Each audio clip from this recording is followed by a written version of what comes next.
अस्सलाम वालेकुम दोस्तों, उम्मीद है आप सब खैरियत से होंगे। दोस्तों आज आप लोगों के लिए मैं एक ज़बरदस्त वीडियो लेकर आया हूं। दोस्तों आज आप लोगों के लिए मैं कार लोन लेकर आया हूं, वो भी कार लोन जो बगैर इंटरेस्ट के है।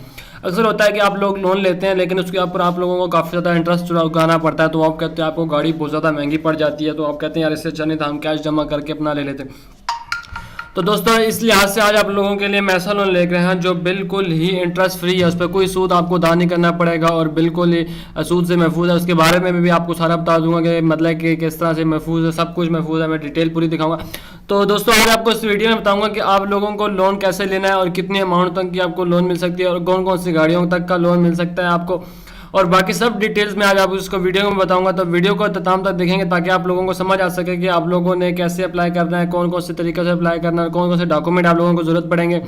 तो दोस्तों ज़्यादा टाइम नहीं लूँगा, वीडियो शुरू करने से पहले जो मेरे नए भाई हैं, मेरे नए व्यूवर हैं, वो मेरे चैनल को सब्सक्राइब लाजमी कर लें और बेल आइकन का बटन लाजमी दबा दें ताकि मेरी हर आने वाली नई वीडियो की अपडेट और नोटिफिकेशन आप लोगों को मिलती रहे। तो दोस्तों चलें वीडियो शुरू करते हैं।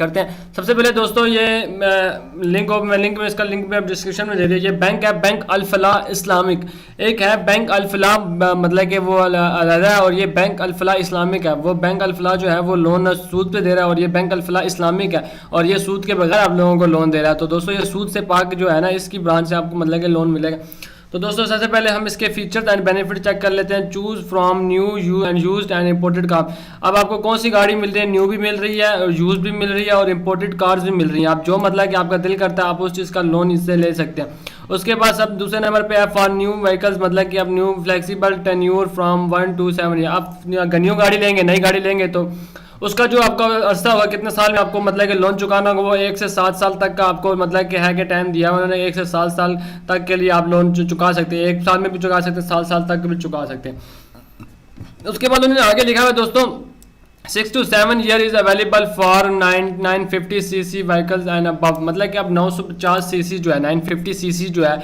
वो 6 से 7 साल तक ईयर के लिए आप लोगों को मतलब कि लोन मिले। आप 6 साल में भी उठा सकते हैं, 7 साल में जब आपका दिल करे तो आप लोग मतलब कि लोन आपसे कर सकते हैं। उसके बाद फॉर यूज व्हीकल, अब यूज्ड गाड़ियाँ जो होती हैं उनका टेन्यूर इन्होंने कितना दिया है, कितने साल में आप लोग मतलब कि दे सकते हैं, 1 से 5 साल तक के टाइम में आप लोगों ने मतलब कि वापसी कर सकते हैं। उसके बाद सिक्योरिटी डिपॉजिट जो होगी एज लो एज मतलब कि 15%, मतलब कि 50% से कम नहीं आप उनको सिक्योरिटी डिपॉजिट करा सकते हैं, ठीक है। उसके बाद दोस्तों नौ अप फ्रंट इंश्योरेंस तकल्लुफ चार्जेस, मतलब कि अब देखें दोस्तों तकल्लुफ चार्ज मतलब कि इंश्योरेंस के जो कोई भी चार्जेस होंगे, जो भी चार्जेस होंगे वो नहीं आपसे उसी टाइम लिए जाएंगे कि उसके मतलब कि आप ले जाएं जी हम ये कर रहे हैं ये वो कर रहे हैं, कुछ भी नहीं होगा। No upfront registration charges, कोई भी रजिस्ट्रेशन के चार्जेस मतलब कि नहीं होंगे। उसके बाद no rental before delivery of vehicle, मतलब कि कोई रेंटल नहीं होगा कि डिलीवरी से पहले कि जी आप अपने हमें इतना रेंटल दें, जी हम ये गाड़ी लेकर आ रहे हैं, ये वो कुछ भी नहीं होगा। उसके बाद कोऑपरेटिव प्राइसेस, सब चीज़ों की प्राइसेस आप लोगों को बता दी जाएंगी। उसके बाद minimum documentation and application fee, इसके बारे में भी आपको दोस्तों नीचे जाके बताऊंगा कि आपको कौन से डॉक्यूमेंटेशन की ज़रूरत पड़ेगी और इसकी फ़ीस कितनी है, तो सब कुछ मैं नीचे जाके आप लोगों को आगे वीडियो बताऊँगा।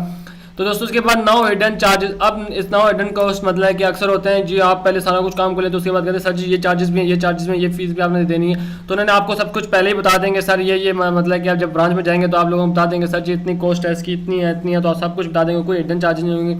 उसके बाद दोस्तों है क्विकली प्रोसेसिंग, मतलब कि वह कोई जल्दी इनका मतलब कि प्रोसेस होता है कि आपको 1 से 2 मंथ नहीं लग जाते लोन लेने में। तो उसके बाद calculate your Islamic out of finance, इसके बारे में मैं आगे जाकर वीडियो बताऊंगा। सबसे पहले हम डॉक्यूमेंट रिक्वायर्ड कौन कौन से हमें वो चेक कर लेते हैं। सबसे पहले जो है हमें यहाँ पे डॉक्यूमेंट रिक्वायर्ड में complete application form with consumer signature. अब जो ले रहा है, जो लोन ले रहा है उसके सिग्नेचर के साथ कंप्लीट होना चाहिए पूरा के पूरा फॉर्म। उसके बाद आपको उसके साथ अटैच करना है अपने CNAC कार्ड, शनाख्ती कार्ड जो है आपका स्मार्ट ID कार्ड जो है वो आप लोगों को उसके साथ अटैच करना है। उसके बाद 2 लेटेस्ट पासपोर्ट, मतलब कि फोटोज चाहिए होंगे पासपोर्ट साइज़ की, वो आपने अटैच करनी है उसके साथ। उसके बाद copy of salary slip, salary अब जो सैलरी जो पर्सन होता है, जो सैलरी होता है उसकी एक स्लिप होती है, हर महीने के महीने उन्हें मतलब एक स्लिप उनकी बनती है, जो वो स्लिप का कॉपी उसकी कॉपी चाहिए होगी कि जी आप कितनी सैलरी है तो आप कितनी स्लिप चाहिए होगी। उसके बाद 6 मंथ की बैंक स्टेटमेंट, अब आपका जिस बैंक में आपका अकाउंट है आप उस बैंक से जाके कहेंगे जी मुझे लास्ट 6 मंथ की जो बैंक स्टेटमेंट है मुझे वो प्रोवाइड कर रहे हैं, तो वो आपको एक डॉक्यूमेंट निकाल के दे देंगे, वो आपने इसके साथ अटैच करना होगा। उसके बाद income verification report from BPA approved income elevator in case of bank statement is not available. अगर आपका मतलब कि बैंक स्टेटमेंट नहीं है अगर आपके पास, और इन केस अगर आपके पास नहीं है तो आपको इनकम वेरीफाई मतलब कि करवानी पड़ेगी बीपीए से, और अप्रूव इनकम एविलेटर्स मतलब कि एविलेटर्स से भी अप्रूव करानी पड़ेगी। उसके बाद अगर आपका बिजनेस है, proof of business in the case of SVB SEB, मतलब कि अगर आपका बिजनेस है, अगर आप पार्टनरशिप में करें या मतलब कि आप खुद हैं ओनर, तो आप मतलब कि उसका प्रूफ भी देना पड़ेगा, जी आप मेरा बिजनेस है, ये वाला बिजनेस है, तो उस चीज़ का भी आपको उनको डॉक्यूमेंट्स के थ्रू एक प्रूफ देना पड़ेगा। उसके बाद दोस्तों हम चेक कर लेते हैं इसके एलिजिबिलिटी क्राइटेरिया क्या क्या है। एलिजिबिलिटी क्राइटेरिया में सबसे पहले दोस्तों है पाकिस्तानी होना आपका लाजमी है। बिल पाकिस्तानी होंगे तो आप लोगों को मतलब कि लोन मिलेगा, उसके अदरवाइज लोन नहीं मिलेगा आपको। उसके बाद minimum income required for 50,000 per month, आप 50,000 जो है आपको मिनिमम इनकम आपको चाहिए होगी। लेकिन आप कह रहे होंगे यार 50,000 तो इनकम है नहीं तो हम ले नहीं सकते। दोस्तों इसमें एक और बेनिफिट ये भी है कि आप दोनों, आपका मियाँ या बीवी भी काम कर रही है तो आप दोनों की मतलब कि इनकम मिला के अगर मतलब कि 50,000 बनती है तो आपको लोगों को लोन मिलेगा। अगर उसके अलावा आपका भाई या आप दोनों मतलब कि मिलके आपकी 50,000 बनते हैं तो आप तब भी मतलब कि लोन ले सकते हैं। उसके बाद उसके अलावा हम इसके एज लिमिट चेक कर लेते हैं। फॉर सैलरी जो पर्सन होता है उसके लिए 21 साल मिनिमम 21 साल होनी चाहिए और मैक्सिमम 60 है। 21 साल से नीचे होगी तो आपको लोन नहीं मिलेगा, 60 साल से ऊपर होगी तो आपको नहीं मिलेगा। उसके बाद जो गवर्नमेंट अप्लाई होते हैं उनकी मतलब कि गवर्नमेंट अप्लाई के लिए 21 साल से मतलब कि 65, और जो 65 साल मतलब कि वो प्राइवेट सेक्टर के लिए, मतलब 21 साल से 65-60 जो है वो प्राइवेट के लिए, 21 से 60 साल तो गवर्नमेंट अप्लाई के लिए at the time of majority के टाइम पे। और age limit for self businessman जो होते हैं उनकी एज लिमिट क्या है, 21 साल से 70 साल तक की आपकी मतलब कि एज लिमिट होनी चाहिए कि आप लोगों को तब जाके मतलब कि मिलेगा। उसके बाद year in employment, permanent employ जो परमानेंट एम्प्लॉय है उसका current employ with total employment experience 6 month का होना चाहिए। जो परमानेंट एम्प्लॉय होते हैं उनका जो एक्सपीरियंस होगा वो 6 मंथ का होना चाहिए। उसके बाद कॉन्ट्रैक्चुअल एम्प्लॉय जो कॉन्ट्रैक्ट पे काम करते हैं एम्प्लॉय जो ले रहे होते हैं उसका 1 साल से 1 ईयर का एक्सपीरियंस लाजमी होना चाहिए, मतलब कि उनको एक स्टेटमेंट दिखाने की जी मेरा 1 साल का एक्सपीरियंस लाजमी है। उसके बाद दोस्तों जो मतलब कि बिजनेसमैन सेल्फ एम्प्लॉयड जिनका अपना बिजनेस होता है, जो ओनर होते हैं, उन लोगों का जो मतलब कि बिजनेस एक्सपीरियंस चाहिए होता है वो मिनिमम 1 ईयर तक का एक्सपीरियंस उनका होना लाजमी है। उसके बाद दोस्तों हम मतलब कि यहाँ पे आते हैं। सबसे पहले यहाँ पे मतलब कि उन्होंने लिखा हुआ है स्केड्यूल चार्जेस, इसके चार्जेस भी हम चेक कर लेते हैं कौन कौन से हैं। दोस्तों यहाँ पे लिखे हैं, यहाँ पे उन्होंने बहुत सारे मतलब कि इन्होंने स्केड्यूल चार्जेस दिए हुए हैं। आप यहाँ पे मतलब कि कोई भी चार्जेस मतलब कि आप जो लेटेस्ट चार्जेस आ रहे हैं इनके देखें, यहाँ पे ये आ रहे हैं 20 मतलब कि 31 दिसंबर जुलाई 1 जुलाई से 31 दिसंबर तक इनका मतलब कि स्केड्यूल चार्ज आप इसे डाउनलोड करके आप यहाँ पे अपने चार्जेस ले सकते हैं जी हमारे चार्जेस कौन कौन से हैं। उसके अलावा दोस्तों हम यहाँ पे मतलब कि मैं आप लोगों को कैलकुलेटर बता देता हूँ, कैलकुलेट करके आपकी कितनी मतलब किस बनती है वो भी चेक कर लेते हैं हम। सबसे पहले दोस्तों आपको यहाँ पे मतलब कि प्राइसिंग टाइप आप कौन सी चले, फिक्स प्राइसिंग चाहिए होती है वेरिएबल, जी हम फिक्स मतलब कि प्राइस चलते हैं। तो उसके बाद मैन्युफैक्चर टाइप कौन सी होनी चाहिए, लोकल या इंपोर्टेड, लोकल चाहिए होगी। उसके बाद यहाँ पे हम लिखेंगे कार टाइप, वो पूछे न्यू, जी हमें न्यू मतलब क्या चाहिए। उसके बाद कार मैन्युफैक्चर जो हो गए हम सुजुकी उठा लेते हैं। उसके बाद कार सेलेक्ट कर लेते हैं, जैसे हम यहाँ पे सुजुकी आल्टो VXR ये सिलेक्ट है, ज़्यादातर आजकल ये चल रही है। उसके बाद सिलेक्ट ट्रैकर, आप यहाँ पे ट्रैकर भी और विदाउट ट्रैकर भी, अगर ट्रैकर है तो आप ट्रैकर लगवाना चाहते हैं तो उसकी भी मतलब कि प्राइस साथ में अटैच करते हैं। तो विदाउट ट्रैकर अगर नहीं लगाएं, वैसे ट्रैकर ज़्यादा बेस्ट होता है क्योंकि अगर आपकी गाड़ी चोरी हो जाती है तो आप लोगों को पता चल जाता है कि हमारी गाड़ी किस जगह है और क्या है। वैसे हम विदाउट ट्रैकर चेक कर लेते हैं कितना बनता है। उसके बाद सिलेक्ट न्यूर, हम कितना मतलब कि कितने साल में हम कर्जा देना चाहते हैं, 7 साल में। उसके बाद सिलेक्ट एलिजिबिलिटी सबसे कम रखते हैं हम, 15% डिपॉजिट करेंगे। उसके बाद कार डिलीवरी बुकिंग मतलब कि रेडी डिलीवरी मतलब कि रेडी डिलीवरी पर यहाँ पे कैलकुलेट पे क्लिक करते हैं हम।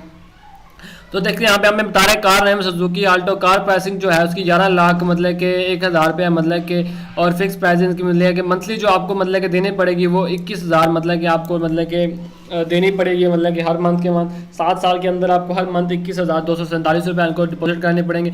उसके बाद सिक्योरिटी जो आपको फर्स्ट टाइम डिपॉजिट करनी पड़ेगी वो 1,65,150 रुपये सबसे कम जो है वो आप लोगों को मतलब कि इनको मतलब कि जमा करानी पड़ेगी। उसके बाद मंथली रेंटल इंटेंटिव सब्जेक्ट चेंज मतलब कि सब कुछ मिनिमम इनकम जो रिक्वायर्ड होगी 50,000 रुपये, सबसे पहले मैं आपको पीछे सारा कुछ बता चुका हूँ। उसके अलावा दोस्तों मैं अब आप लोगों को कह रहे होंगे यार अप्लाई करने का तरीका बता रहा, मैं अप्लाई करने का तरीका बता देता हूँ दोस्तों। अगर आप मतलब कि अप्लाई करना चाहते हो तो आप किसी भी बैंक इस्लामिक अल्फला इस्लामिक में जाके आप किसी भी बंदे के ब्रांच में जाके अल्फला इस्लामिक बैंक जो है उसमें जाके आप अप्लाई कर सकते हैं। जिन्हें क्या हमें कार लोन चाहिए तो आप लोगों को कार लोन का वो फॉर्म देंगे, वो फिल करेंगे, डॉक्यूमेंट अटैच करेंगे। उसके बाद वेरीफाई होने के लिए आपके मतलब के डॉक्यूमेंट्स चले जाएंगे। तो उसके अलावा आप यहाँ से भी अप्लाई नाउ पे क्लिक करेंगे तो आपके सामने इस तरह आ जाएगा, तो आप यहाँ पर अपना नाम लिख सकेंगे। उसके बाद नाम लिखेंगे, ईमेल एड्रेस लिखेंगे, फिर एड्रेस जो आपका घर का पता है वो लिखेंगे, फ़ोन नंबर और सिटी, और यहाँ पे मैसेज जो लिखेंगे, उसके बाद यहाँ पे नीचे सबमिट पे क्लिक कर देंगे। तो दोस्तों आप फ़ोन नंबर जो आपने है ना वो लिखना है जिस जो आपका 24 घंटे ऑनलाइन हो, क्योंकि वो आपसे कॉन्टैक्ट करेंगे, जी हमारी ब्रांच आप तशरीफ़ लाएँ, हम आपसे आपको फॉर्म देंगे, आप उसमें डॉक्यूमेंट अटैच करेंगे तो आप लोगों के मतलब कि वेरीफाई होने के लिए जाएगा। तो दोस्तों ये बहुत ही ज़्यादा महफूज और अच्छा लोन है, क्योंकि ये बगैर इंटरेस्ट और बगैर सूद के मतलब के लोन है। आप इस लोन कार लोन लेना चाहते हैं तो आप लोग ज़रूर लीजिएगा, बहुत ही अच्छा बैंक है। तो दोस्तों इसी के साथ मुझे इजाज़त दीजिएगा, मेरी वीडियो का यहाँ पे अख्ताम होता है, और मेरी वीडियो अच्छी लगे तो लाइक कमेंट ज़रूर कर दीजिएगा और मुझे इजाज़त दीजिएगा। अल्लाह हाफिज़, अपनी नेक्स्ट वीडियो मिलेंगे। अल्लाह हाफिज़ दोस्तों।